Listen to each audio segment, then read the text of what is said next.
The wines of Georgia are so incredibly fascinating. Just the processes, they're so historic, like the amphora. The clay vessels. Clay vessels buried underground. And it was just such a fascinating experience for me to be like, wow, I know nothing about this. How cool. Is that where orange wines originate? It is. They call them amber wines, but yeah, the extended skin contact of the white wines, it dates back thousands of years in the country. Wow. Did you discover any unique food and wine pairings with Georgian wines? Yes. They have some really beautiful dishes that I had also never experienced, like beautiful, like cheesy egg breads that just pair so interesting with lots of eggplant, lots of walnut sauces, just really, really beautiful kind of veggie forward dishes that pair beautifully with these amber wines.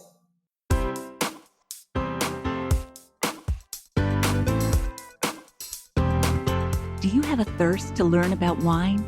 Do you love stories about wonderfully obsessive people, hauntingly beautiful places, and amusingly awkward social situations? Well, that's the blend here on the Unreserved Wine Talk podcast. I'm your host, Natalie McLean, and each week I share with you unfiltered conversations with celebrities in the wine world, as well as confessions from my own tipsy journey as I write my third book on this subject. I'm so glad you're here. Now pass me that bottle, please, and let's get started. Welcome to episode 146. What's it like biking through the Penedes wine region of Spain? How do you find great Georgian wines from the country, not the state, without leaving North America? What makes a wine kosher? And why should you try kosher wines even if you're not of the Jewish faith? You'll get those answers and more wine tips in this chat with Kate Dingwall, who writes about food and wine for Forbes, Toronto Life, the Toronto Star, Wine Enthusiast, and others.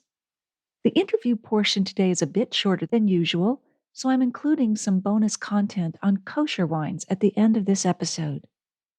In the show notes, you'll find a full transcript of our conversation, links to both of my books, how you can join me in a free online wine and food pairing class, and where you can find me on Zoom, Instagram, Facebook, and YouTube live video every Wednesday at 7 p.m.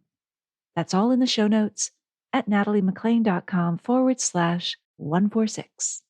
And just a side note, I will be hosting two very special wine tastings coming up. One's on October 21st. This is 2021. And it's going to be on scary good pairings for Halloween. It's going to be a mix of red, white, rosé, and sparkling wines, and desserts, of course, so that you get lots of great pairings for those Halloween treats, but also for savory snacks like pretzels and chips and so on. Lots of fun. And then on December 2nd, I'll be talking about holiday wines, whether it's for gift giving, entertaining, or pairing wines with different courses, your turkey dinner, your cranberry sauce, and so on. It's going to be a lot of fun. It's free. It's on Zoom. And you'll find the links for those tastings as well in the show notes. nataliemclean.com/146. Now, on a personal note, before we dive into the show, I'm a rebel through and through, but not the way you might think. I'll jaywalk when there aren't any cars in sight, even if there's a red light pedestrian hand. I'll hide my unfastened seatbelt on an airplane under a blanket. For takeoff, sure, I'll buckle up. But why a half an hour beforehand? And I'll ask for a red wine that's too warm in a restaurant to be put in an ice bucket, despite the weird looks from the server. When something doesn't make sense to me, my inner 7-year-old crosses her arms and says, that's just stupid. I suppose I should grow up and comply with rules that have been made for a reason. But then my 7-year-old says, you're not the boss of me. What about you? Do you rebel in some situations? Okay, on with the show.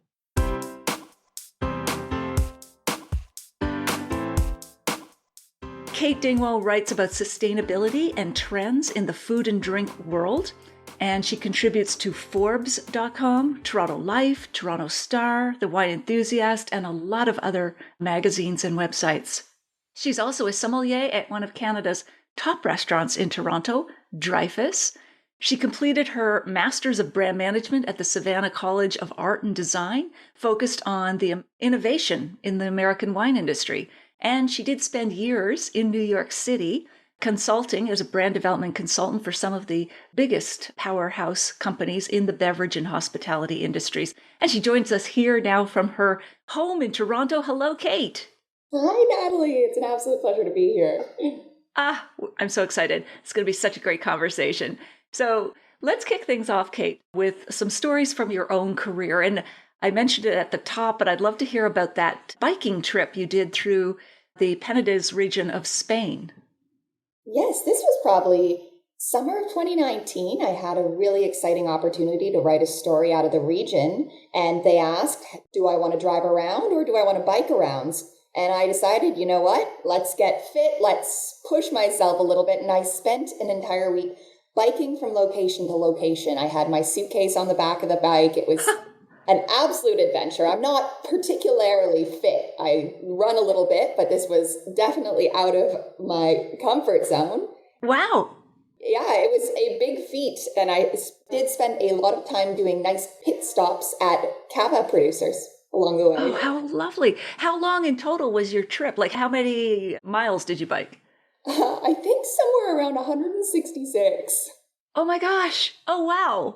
30 miles a day over the course of the week. Oh, wow. And so we know you're a professional and you were spitting, but oh my gosh, how did you keep the bike from wobbling near the end of the day? Yes, I definitely took very long lunch breaks. Was very strategic about my route. I stopped for wine at the end of the day when I only had a mile or two left. Oh, that's great. And I was on back roads, so it was relatively safe. Don't drink and bike. No, that's right. A PSA for everyone. And so did you have some favorite wineries or cava producers that come to mind now? One of my favorite, and this was just a bit of a personal moment for me, is Paris Balta is a really fantastic biodynamic cava producer. They produce still wines as well. The first day I was absolutely exhausted. I had 4 miles to go. I had gotten lost through the day. And all of a sudden, out of the distance, I see this winery. And that's a place I can ask for directions. And I was very flustered. I was very confused, not a big biker. So I was definitely out of my element. And I stopped in, and it turns out there were a bunch of people working there from Montreal. So I immediately ran into Canadians. They sat me down. They're like, okay, let's get some food in you. We got my map sorted. Let's get some cava in you. And I'm like, this place is wonderful. Oh, how nice. That warm hospitality and Canadians to boot. So that's a great pairing. It was a nice moment. Yeah, absolutely. And is there any travel tips you give for people wanting to go to that region of Spain? Like, is there something you point out, whether or not they're going to bike or not? There's so many. I know when you're traveling to that region, we're right by Barcelona, so it may seem obvious to go stay in a large hotel or a big resort or chain, but I really enjoyed my time staying in smaller B&Bs, just family owned, maybe 3 guests a night. They'd cook for you. The hosts would always have fantastic wine pairings, and we're happy to recommend itinerary options that you would never think of. Just wonderful local recommended spots for dinner, places to go, wineries that you would never think of visiting if you ended up at a large hotel. So I very much would definitely recommend getting out of your comfort zone a little bit and speaking with locals, hanging out in these little Airbnbs. It was wonderful. Oh, that's awesome. That is great. So you have another story where you're traveling in the south of France in the Languedoc region. What happened there?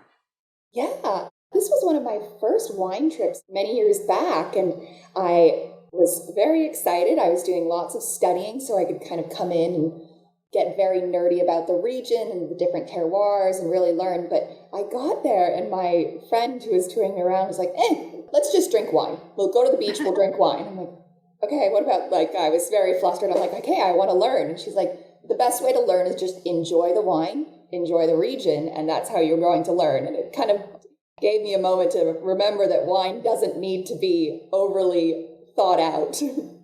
Right. So it was more of that pleasure. That's good to hear, Kate, because I know I've been on wine trips before and you're scheduled from 8 a.m. till 11 p.m. And it's almost grueling. Although I get no pity from anyone. Oh, poor you, had to drink all that wine.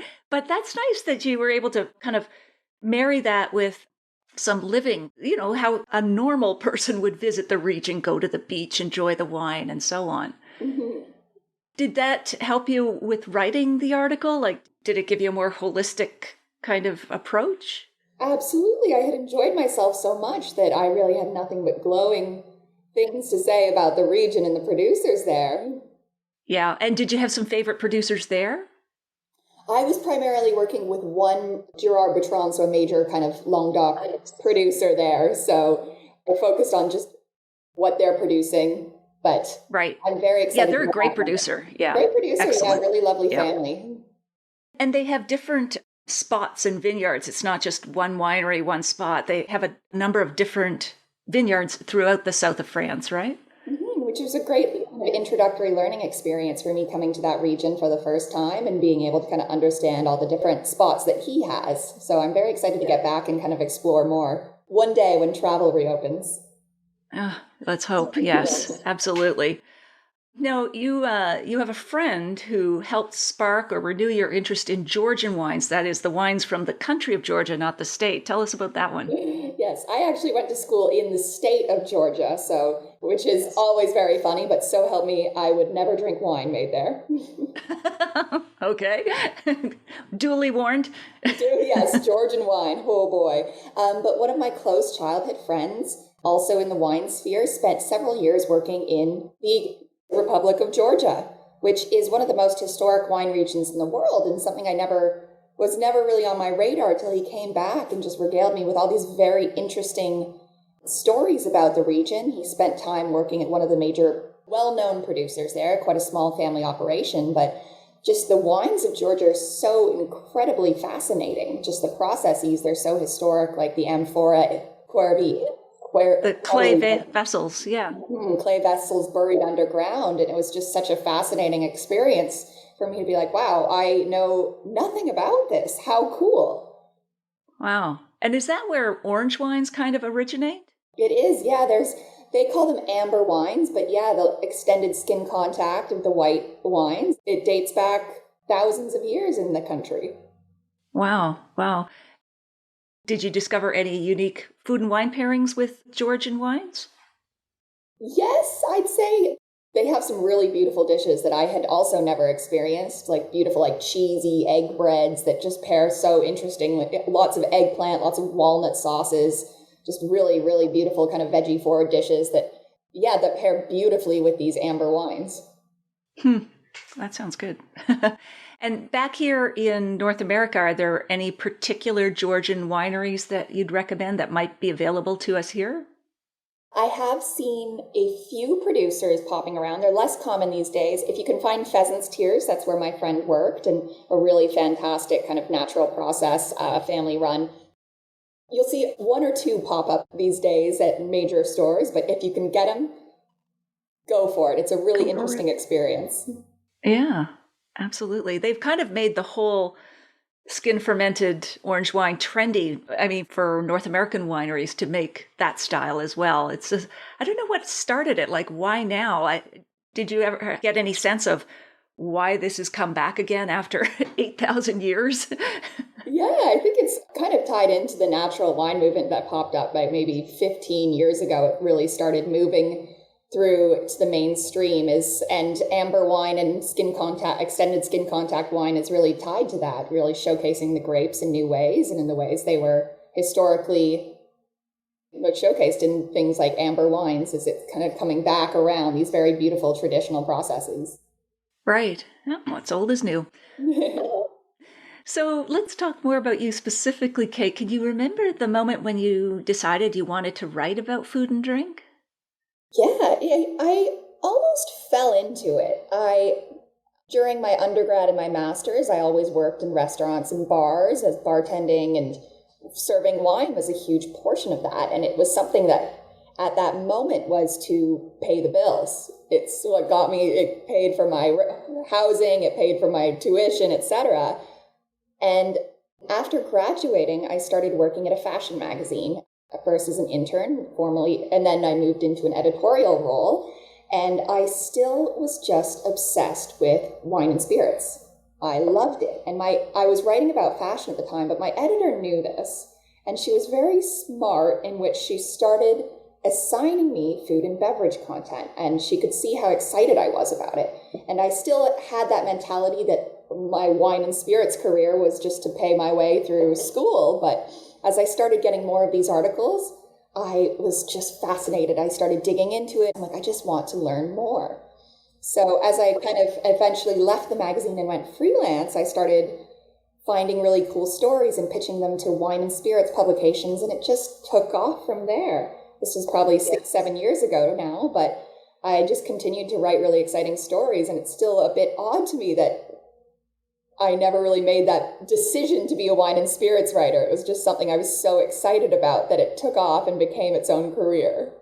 Oh, that's fabulous. And do you see any overlap between the worlds of fashion and wine, or did your training in any way help you with, well, you did study innovation in the American wine industry, but do you see any commonalities between the two categories? Definitely. I think in the realm of high fashion, you're dealing with wonderfully creative people who really want to express themselves, and they really want to express kind of their culture and their background. And you see that with wine as well. Some of my favorite producers are smaller producers who are just very excited. They're very passionate about their craft, and there's so many similarities in that very creative mentality.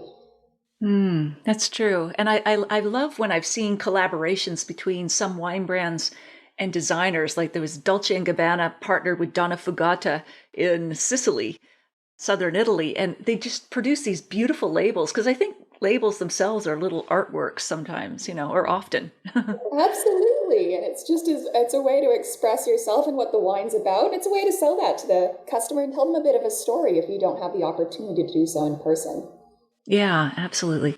So do you have a worst moment or a unusual moment in your history so far of writing about food and drink? I am very much an optimist in the mentality that I've definitely had some unsavory moments where I kind of was late on a deadline, or, oh boy, some of my earlier stories were not great. Oh, when I was still kind of learning the craft. But all of those, I believe, made me a better writer. So I don't even like to look back on it as something that's negative. It got me to where I am today.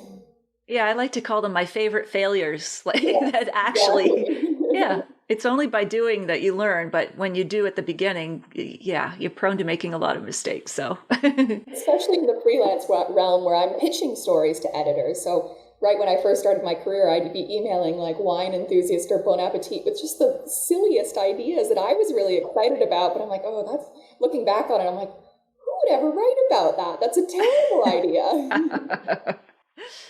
well, you've learned, obviously, since then. And do you have a favorite moment or a career highlight so far as it relates to food and drink? I think just realizing recently that I've actually made a career out of it. It really did take until probably this year, where kind of doing all my taxes, I'm like, wow, I'm actually I've made a real career out of this, about talking about wine. Yeah, excellent. That is tough too these days, especially with diminished outlets that actually pay. Everyone wants everything for free online, but yeah, that is kudos to you for actually making a living out of it and not being paid just in bottles. Yes, exactly. I'm able to pay my rent, etc., and I've kind of created an actual career out of it. It's quite exciting. My parents are very excited. I think when I first started doing this, they're like, I don't know what she's doing. She's just drinking. So kind of now all my friends and family and kind of my circle are like, wow, this is a career. We can see your name in the newspaper all the time. So having that kind of, not that I need that validation, but realizing this is a really cool career and I'm doing what I love was very exciting for me. Absolutely. Fantastic. And is there anything, looking back now on the wine and food portion of your career, that you would have done differently starting out? I'm not quite sure, because I'm still in that mentality that that random career in fashion I had for a moment, kind of bartending, that all got me to having a career about writing in wine and spirits. And I think coming from that fashion realm set me up for success here. I wish I got into wine a little earlier and started getting nerdy about it a little earlier, because as you probably know, there's so much to learn all the time, which is why wine is so exciting. There's so much to learn. You can never stop learning. So always happy for that opportunity. That's great. Good attitude. Now, you're in the heart of it in the restaurant business, working at Dreyfus. COVID might have been good for wineries in that they sort of pivoted and did more direct to consumer wine sales.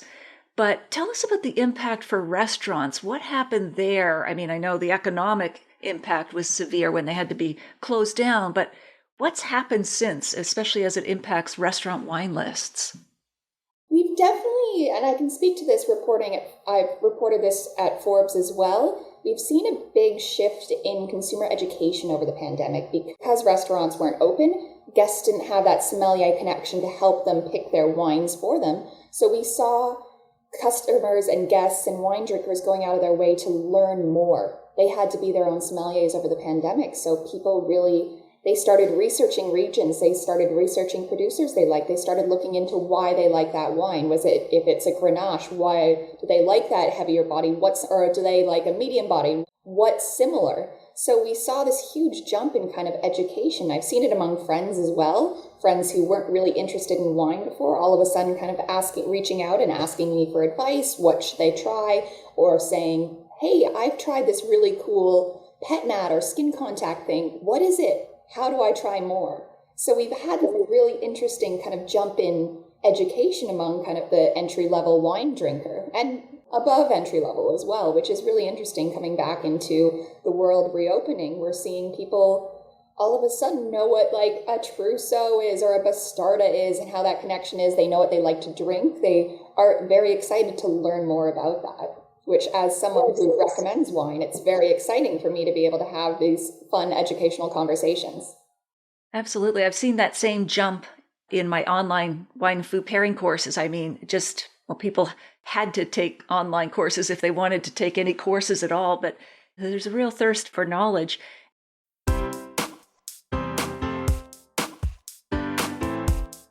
Well, there you have it.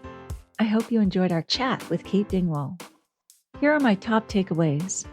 Number 1, I love listening to Kate's adventures biking through the Penedes wine region of Spain, as well as her tips on her favorite Cavas, which is such an amazingly great sparkling wine for the price. 2, she also had some great tips on finding Georgian wines in North America. These wines are experiencing such a huge revival. It's worth seeking them out and pairing them with her suggestions. And 3, Kate also had some great insights from her trip to southern France, as well as a great producer to visit, Gérard Bertrand. Since this is a shorter interview than usual, I'm going to chat about kosher wines, especially since the September holy days of Rosh Hashanah and the Jewish New Year, Yom Kippur, the Day of Atonement, are amongst the most important in the Jewish religious calendar. Many ancient traditions of Jewish holidays involve eating and drinking. Food and wine not only celebrate the sacred, but they also bring people together in community. Wine and religion are entwined for Jewish people, as they are for many religions. In fact, the fruit of the vine is mentioned more than 500 times in the Bible. Wine is a symbol of joy that, quote, cheereth God and man, end quote. And I would add, and women too, and non-binary people. Anyway, 10 years ago, kosher wine was considered the cough syrup of the wine world. The wines used to celebrate these holidays were notoriously sweet and characterless. They were made mostly from the nasty, nasty Concord grapes, which should only be consumed as table grapes, and they were often sweeter than Buckley's cough syrup, but without as much nuance. Today, kosher wines are no longer the wines of affliction. They're made from classic grapes and are complex and full of character. However, many people don't know about the quality revolution kosher wines have had over the past 5 to 10 years. And so even if you're not Jewish, or even if you are but don't keep kosher, you should try these wines simply because they're good wines. The improved quality of all wine, kosher and non-kosher, has helped. This, in turn, was driven by savvy wine consumers, many of whom were baby boomers. For those of the Jewish faith, the dilemma was one of keeping kosher while drinking something palatable. Today, there's a wide range of premium kosher wines to choose from. Kosher wines are now made in Israel, Hungary, Italy, France, Luxembourg, Chile, Australia, California, Canada, and New York. They're made from the noble grapes such as Chardonnay, Cabernet Sauvignon, Zinfandel, Gewürztraminer, Pinot Noir, Barbera, Chenin Blanc, Riesling, Merlot, Shiraz, and so on. They also encompass a full range of styles, including red, white, rosé, sparkling, sweet, dry, and still. From traditional labels such as Mankiewicz and Mogen David to newer producers such as Hagefen Cellars in California and Rodriguez Markland Cottage Winery in Newfoundland, kosher wines cover the spectrum. Classified Bordeaux such as Chateau Mouton Rothschild, Chateau Giscol, and Chateau La Gaffelière are represented. They make kosher wines, as well as champagne houses such as Laurent Perrier and Beaujolais vintner Georges Duboeuf. Yarden, Israel's premium kosher winery, has won medals at Vinexpo, the annual wine Olympics held in France. I also recommend Nava from Zafona Cellars, a lovely floral VQA white wine from Niagara-on-the-Lake that's a blend of Vidal and Riesling grapes. It would be perfect with seafood or chicken. Zafona Winery's Cabernet Sauvignon has attractive notes of dark berries, mocha, and smoke, and it would be great with grilled meats or brisket. The next one I suggest is from the popular label Baron Herzog in California, made from the Chenin Blanc grape. It's a light-bodied wine with aromas of lilies that I'd pair with field greens and vegetarian dishes. You can also try 2 full-bodied red wines from Chile, the Vina Louis Philippe Edwards Terra Vega Carmenere, or the Royal Wines Don Alfonso Cabernet Sauvignon. Both have lots of fleshy, ripe, dark plums and berry notes and would go well with grilled meats. And you can find kosher ciders, like Domaine Pinnacle from Quebec. Kosher wine is one of the fastest growing wine markets. For example, volume sales were up 17% year over year, while dollar sales increased 23%, indicating wine consumers are buying finer, more expensive kosher wines. Much of the wine is sold during the holy days, and many liquor stores add to their already wide selection during this time.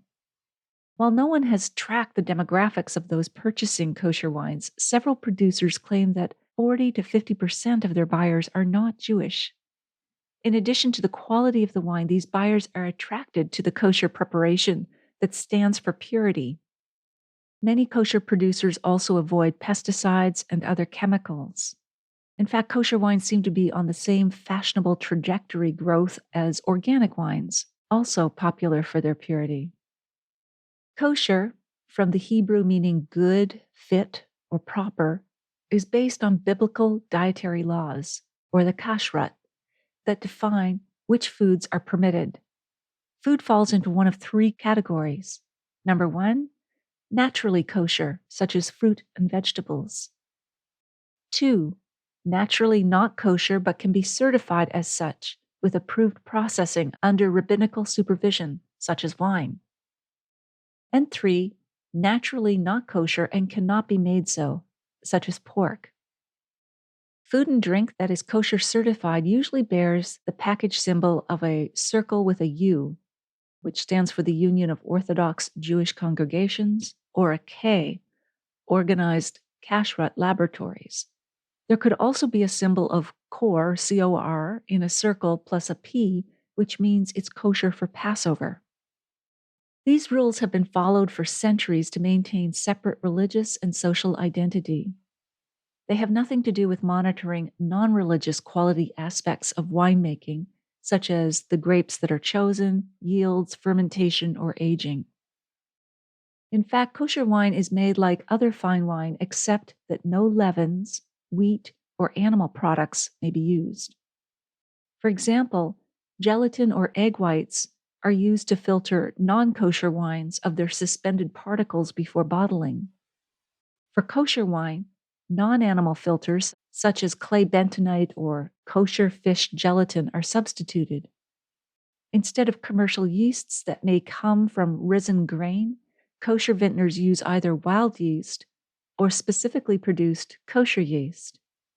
Kosher wine barrels must be washed with clear water 3 times, even though chemicals may be more effective. Above all, only Sabbath-observing Jews can handle the wine from picking the grapes to crushing them and putting the juice into barrels for aging if desired. The entire process must be supervised by a rabbi who specializes in such services and cannot be done on the Sabbath or other holy days. The misconception is that the rabbi is present to bless the wine when in fact he is there to supervise correct kosher practices. The wine is blessed when it is actually consumed at the table. After the wine is barreled, it receives its rabbinical seal, and a shomer or wine watchman is hired to ensure that nothing is improperly touched. There are 2 categories of kosher wine. The first can be consumed at all religious ceremonies, but must be handled and served only by Sabbath-observing Jews. And the second, mavushal, meaning boiled wine, can be handled by those who aren't Jewish and still maintain its purity. This is because the wine is flash pasteurized. The temperature is turned up from 15 degrees Celsius to 90 degrees Celsius. That's about 60 degrees Fahrenheit to 190 degrees Fahrenheit, and then back down in about 10 seconds. This is believed to alter the wine's spiritual essence, to make it impervious to those who aren't Jewish. Originally, this process made kosher wines undrinkable for pagan consumption to discourage intermarriage between the groups. Done incorrectly, the heating process can damage the wine, creating an unwanted cooked character. However, with modern technology and the correct technique, some winemakers believe it can enhance the aromatics of the wine while stabilizing the tannins, fruit, and color. Kosher wine has finally come into its own, and it's worth trying whether or not you keep kosher. Raise a glass of this wonderful wine this fall with the traditional Jewish toast to life, lechem. In the show notes, you'll find a full transcript of our conversation, links to the kosher wines that I mentioned, how you can join me in a free online wine and food pairing class, and where you can find me on Zoom, Instagram, Facebook, and YouTube live video every Wednesday at 7 p.m. That's all in the show notes at nataliemaclean.com/146. You won't want to miss next week when we continue our chat with Kate Dingwall. In the meantime, if you missed episode 31, go back and take a listen. I chat about pairing wine and charcuterie with author Jennifer McClagan. I'll share a short clip with you now to whet your appetite. I always said with the fat book, if you eat fat, you stay thin. Because fat, and it's true, people always said to me, they said, well, how come you don't weigh, 500 pounds? I said, because I eat fat. I don't eat a lot of sugar. I don't eat a lot of snack food. And fat is very satisfying. And the other important thing about that to remember is that's where the flavor is. A lot of flavors are only carried through fat. You can't get the flavor out of a lot of food without fat. And that's why if you eat fat-free food, it's really not satisfying at all. And you eat twice as much.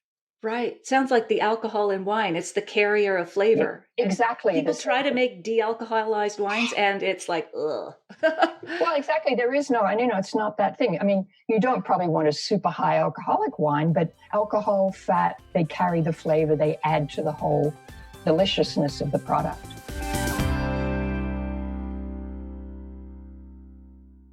If you like this episode, please tell one friend about it this week, especially someone you know who'd be interested in the tips that Kate shared, or someone who wants to learn more about kosher wines. Thank you for taking the time to join me here. I hope something great is in your glass, perhaps a Cava, a Georgian wine, or a kosher wine.